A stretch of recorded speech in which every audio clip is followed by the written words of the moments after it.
everyone, and welcome to the Commentary Zone, Noontime Edition. As you enter the room, please don't forget to give us a little thumbs up, hit that subscribe button, notification bell, tell a friend, come join us in the live chats and in our comments section. Let us know what you think about reality TV. On the docket today, we have Love Off the Grid, Season 1, Episode 6, Should I Stay or Should I Go? All right, Jamal, this season is coming to an end. I think this was the finale, and it just tied up everything in a pretty little bow for all of the couples. So who do you want to start with first? Josh and Angela. Oh yeah. So that was an easy one. Sorry. He's a trickster. He's looking for a sugar mama, someone to take care of him. He'd been running scam from when he met her in LA all those years ago on the side of the street, and she gave him a BJ 5 minutes later. Shame on you, Angela, for not knowing a sugar baby when you see one. Yeah, I agree. That was her fault. She been out in that sun by herself too long. Just saying. She's a nice woman, though. Yeah, he was an obvious one though. Like that was going to be a flop because he's really a city person, and there was no way he could hack it out there. Because my thing is this: I'm going to assume she told him the truth. Like it gets to be 120 in the day, 90 at night. Yeah, that's called a no. You have no air conditioning, no running water, no. Listen, no, ma'am. I think his problem was that the funds weren't there. If she had that place kitted out with all the modern luxuries, and all he had to do was sit down in there and drink a Long Island iced tea when the day come, and she take care of him, he'd have been fine with that. But he came there, and her place needed a lot of repairs. He needed to work both inside and outside. It was hot. I think he felt like he was there to be the ranch hand. No, that's how he said that. That's how he felt. He said that like, okay, like this doesn't feel like this is going anywhere romantically. I just feel like I'm just a hired hand. Right, but he wanted to be taken care of. Right, it's a trade at that point. Yeah, and I think he realized that she didn't have the funds that he must have thought that she had, because she's like, okay, so if you hear that someone has however many acres, they're building this eco ranch thing that she's doing. Keyword building. Right, but he's not that smart. He's not that smart, and he's remembering back to 5 years ago where she just put him up in a hotel room for 5 days and she took care of him. Remember?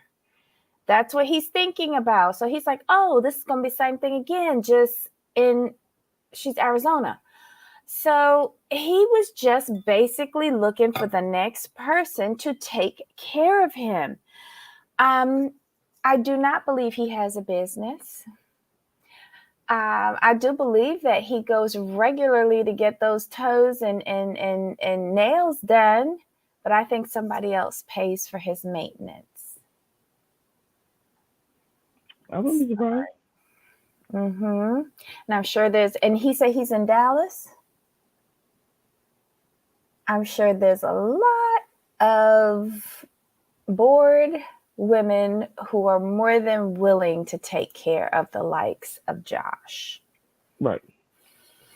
So we see him basically tell her that he doesn't want to string her along anymore. He's basically ready to go home, take a shower. She's feeling abandoned. They have a goodbye hug, and he gets the production team to take him back into town so that he asked for a hotel, but I think he wound up at a motel in the Marilyn Monroe room. But he was just happy to be in the air condition, in a clean room, and have a shower. He was just happy. Exactly. Let's see what else happened with them. Um, Angela says at the end, he didn't break her heart, but he did bruise it. She said at least she tried. Um, she finally got the truth on whether they would be something or not. And she will go back to her life searching for that right guy. So at least she's not giving up. There's somebody out there for you. Exactly. Just stop aiming so young. Like he have all his life to live. Like he don't want to be out in the middle of nowhere, farming dirt with you. Sorry. Sorry. Hi Nise. Hi Yanni. Hi Black Lavender. Um, no worries, Yanni. We'll catch you later. Thank you for popping in. Black Lavender says, he said, forget that crap. I'm going back to civilization. Yeah, he Right. needs to find somebody to support him. And I honestly feel like he's living out of that rucksack and his suitcase. But good on the two of y'all. This was a bogus story from the beginning. They both needed money. Who's next? Let's see. Lindsay and Spence. Oh my God. Lindsay spends most of her clips running around the desert or wherever they are, looking for a sick dog and building up her excuse to leave Spence. Basically, that's it. Because they find the dog. Spence is at work. What does he do for work? But production again has to step in. There's a medic on the production team who helps to treat the dog. They rush it an hour away back to town to go to the vet. I don't know what was wrong with the dog, but the dog seems to be okay. Once it got to the vet, they were able to treat it. And then they come back up to the cabin and she's like, this whole situation is making me reevaluate cabin life. And he basically says that they have two definitions of privilege. And I was like, okay. Right. It almost looked like when she was going on and on and on, regarding the dog, it almost looked like he wanted to laugh at her. He didn't. He was just being polite. Oh my God. Um, well, basically, when she drops the bomb that she's rethinking cabin life, he says before making any, big decisions like that, they need to like think on it, sleep on it, and then come back to talk about it. And yeah, I just realized that was her excuse to get out now that filming is over. It was okay once the crew was there because she could talk to them. Right. She should never. She should never went back there. I didn't understand why she thought it was gonna be any different from the first time. That But really confused me. but did you hear her saying, "I at least need to have a place in the city"? What's that supposed to do for you if you're living up at the cabin? And who's Right. paying for that? Exactly. The only reason why you need a place in the city is if you're going to be living there. She made no sense. I don't think, again, I think these two probably did it for money. Because he can finish some projects on his homestead. And, she can go back and, I don't know, do whatever she do, wherever she do it. With her family of dogs. What apartment is going to take her with all those dogs? He had 2 and she had 3, right? I think she had like 4. He had 2. Oh my God. Anywho, that was the end of them. So it doesn't look like we leave on a cliffhanger with them, but I didn't think that they would make it. Oh, of course not. Definitely not. Mm-mm. You repeating the same mistakes you did before. Nothing's changed. True. True. Maybe if they had fixed the root of the problem from the first time before trying this time, but I don't think they did that because basically she No, was lonely. right. Mm. If only she could have a film crew there all the time. Anywho, on to the next couple. You want to do Maisha and Joe? Yes. Okay, so this was one of the success stories. Um, it's a few months into Maisha living on the homestead, and the house is basically done. They got the roof up, the electric is in, there's walls up inside. They're moving in furniture, and Maisha is very proud of their accomplishments. They have a blow up mattress inside of the house. Um, she brings up marriage again, and he yawns. She says she needs a ceremony soon. Um, because and she admits it. She says she'll have major jealousy issues if they have a plural relationship or poly relationship. Sorry, Right. um, without her being married and signifying that she, as she says, the number one bitch.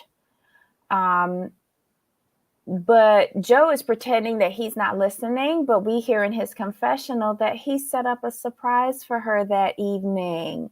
He's so romantic. Aw.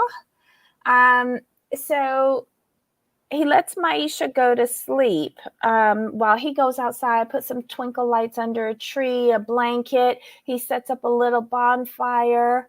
Um, and then he goes and wakes her up and brings her outside and gives her flowers, and they say their vows to each other. It's so cute.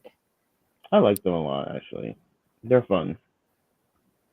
Um, so like they eventually do get a legal ceremony, and he is still going to give her that big reception a year from now. She's talking babies. um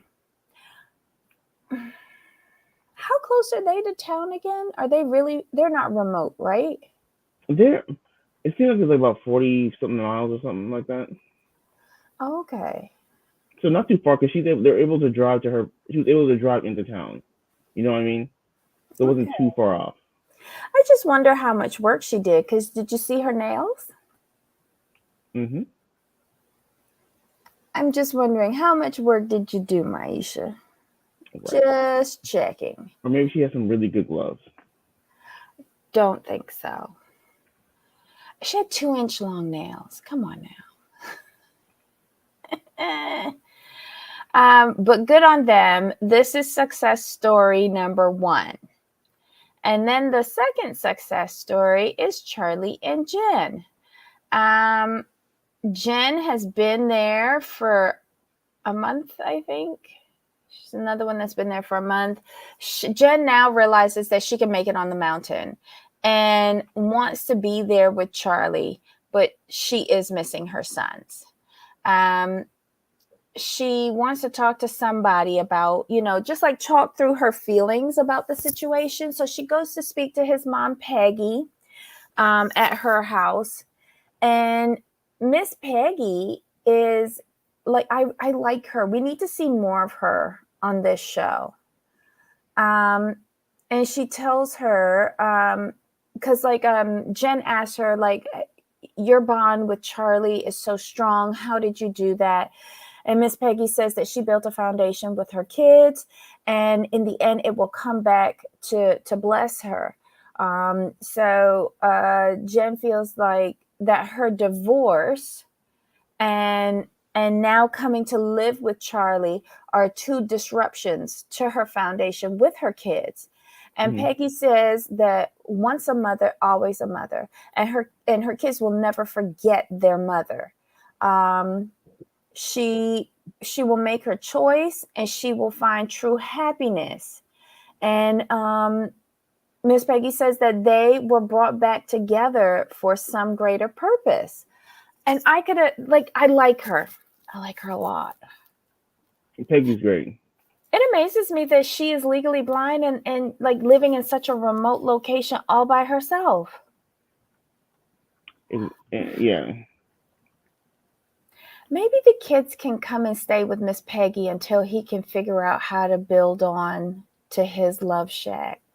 Right. Hmm. Anywho, we go back over to the love shack, and Charlie's filling up a little tub outside, um, a bathtub, and Jen comes back. Excuse me, comes back home, and he's doing a spa day in the mountains for her. Um, they both get in the tub. This is another person. Her nails are perfectly done. I didn't think she We was know doing Jen ain't any doing no work. hard work. Yeah, I knew she wasn't doing any hard work, but it kind of shocked me for Maisha. Um, but yeah, this is where she confirms that she's been there for a month, and he asks her, "What are our next steps?"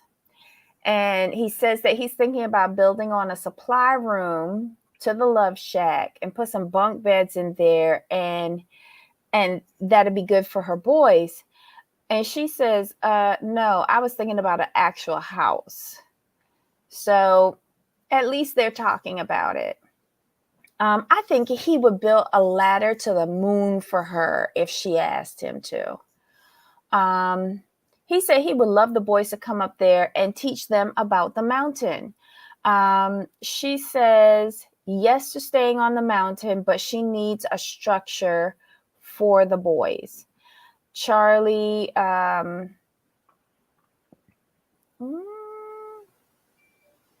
Charlie wants the kids to trust him and know that they have a safe place with them. And this makes her feel good. So that was the end of their segment. I mean, it was good. It was good all the way around because he's actively trying to help make it better for her and more accommodating for her kids, which shows that he's Mm-hmm. actually thinking about her, not just himself. Mm-hmm.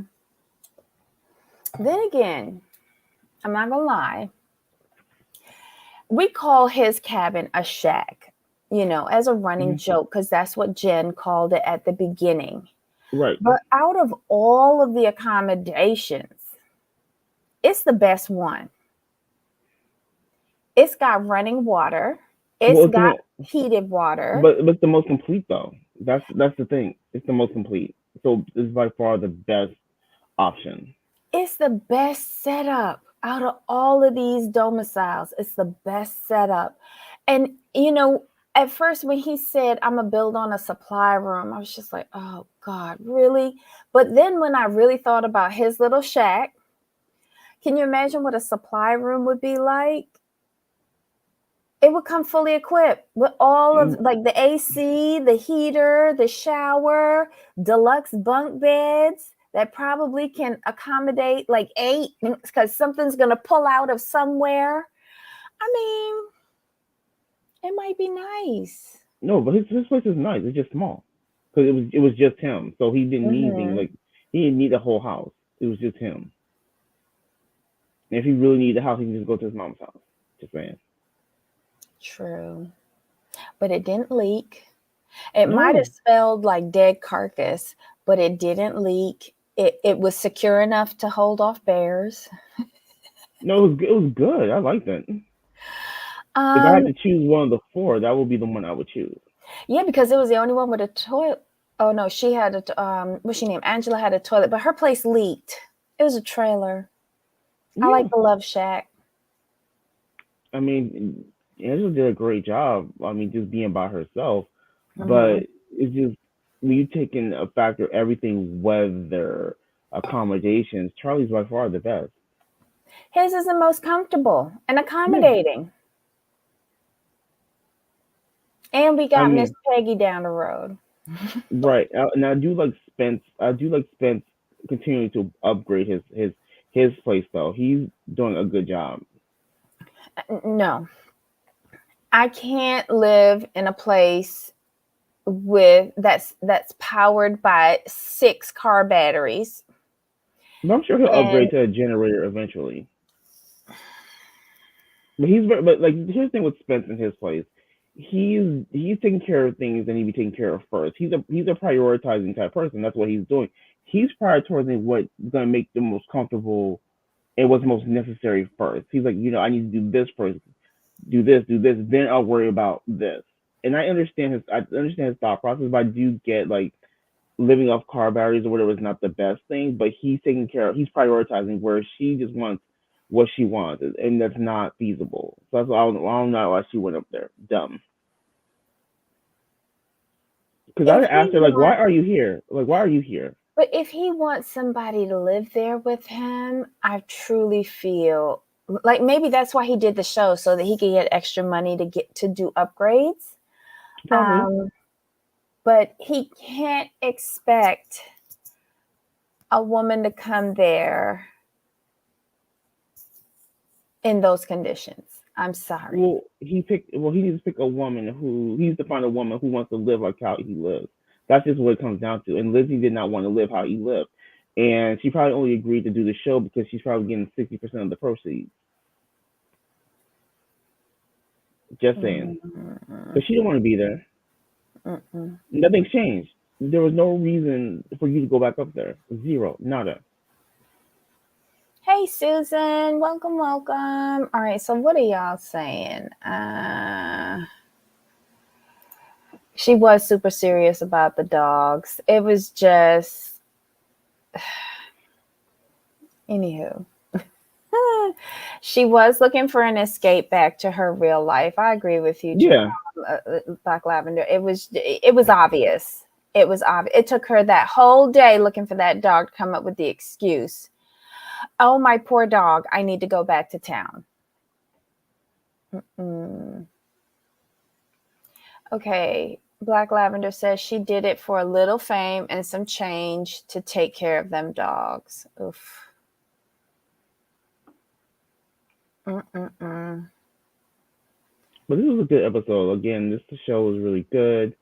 Um, Easy watch. No, yeah, this is just a really good show. Hey, Night Nene. low package. And then we have one more episode where they do like a reunion type of thing. Hmm.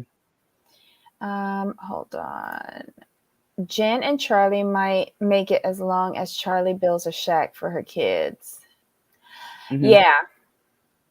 And I think that's a reasonable request on her part because at least one of her children is like 13. Like the two oldest ones have reached majority, but the third one I'm not sure about, and the last one I think is about 13. Her kids need to come and be with her. Hmm. You know, at least make sure that she's alive. I don't know. But yeah, that's it. So we've just got one more episode of this, and we'll knock that out next week. Um, what's on the docket for tomorrow? Oh, Orange County Reunion Part 1. Right. That should be interesting. Nah. Exactly.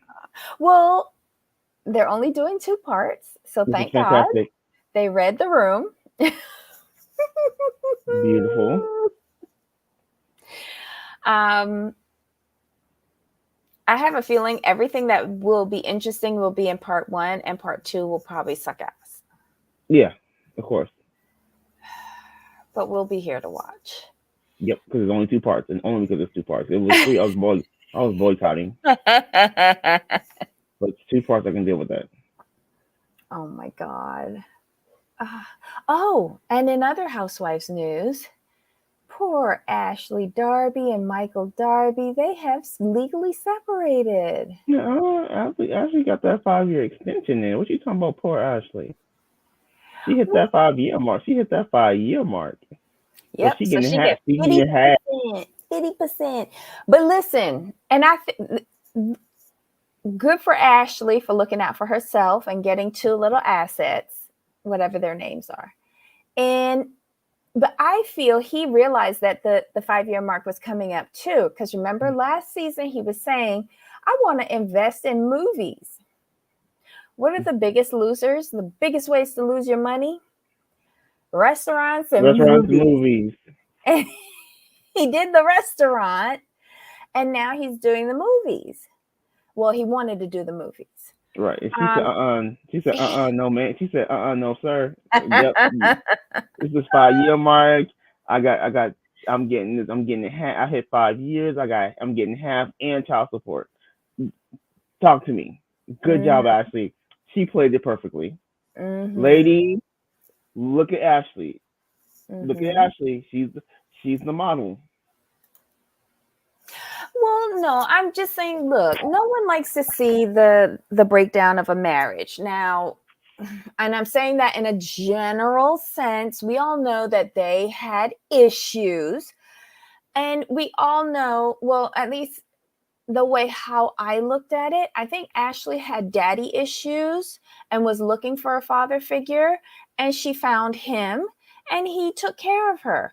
Um, they had a mutually beneficial relationship.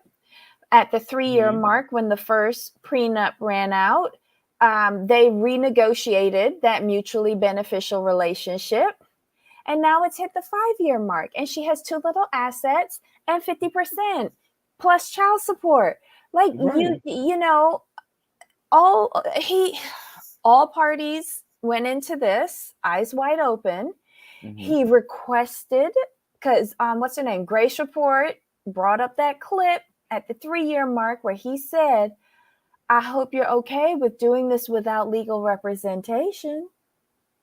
That was on TV. Right. So even if she couldn't make it for 5 years, she could say, he told me to do it without legal representation so I can test it. Right. And he would lose even more money. And all of, well, the majority of his affairs that we know about were on TV. Right. She's very smart. Black Lavender says, "Get the bag, Ashley." Get all the bags. And then DSJ said, "When marrying your sugar daddy goes right, Erica from Beverly Hills is somewhere mad as hell." Oh, well, And then she said she put up Michael slapping men's ass just long enough to get half of everything. Pretty much. mm-hmm. Pretty much. Yep. And she's lucky that he didn't lose part of her bags with litigation over those things. Exactly.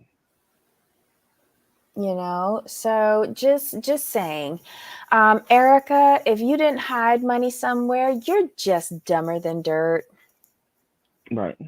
and even dumber than that to be fighting over a few bogus piece of jewelry Yeah, no. and still broke. Right. This makes no sense. I wonder if Ashley will get to keep the family home. Mm. Probably.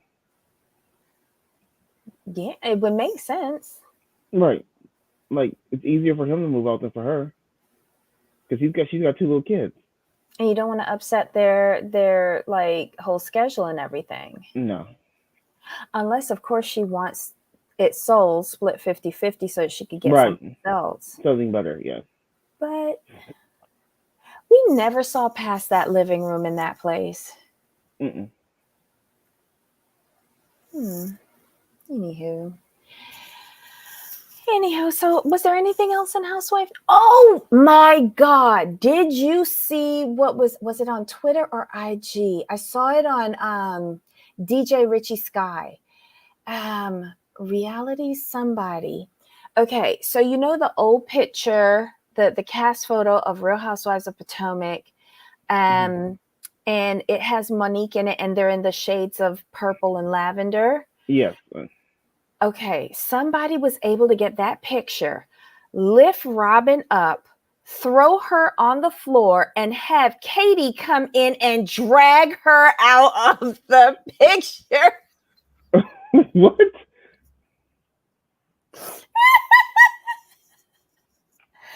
It's so cute and shady as shit. It's just amazing. Oh. Do Oh, you see yeah. it? Yeah. It just came up. He showed it on his. I wonder if we could show it on ours. It's just very, very cute. But then again, I'm sure everybody already saw DJ Richie Sky's Hold on. show this morning. because he was talking about Ashley, and this was a clip that he put in there. I thought it was hilarious. How about this one? Turn off the music.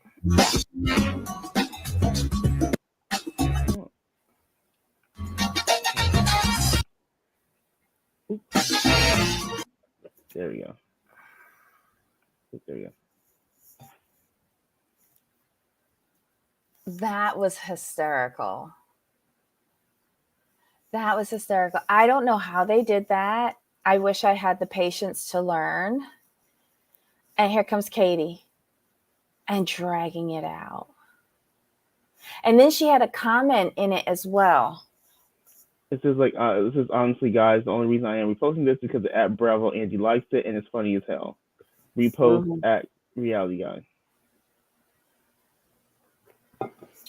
So yeah, that started off my morning.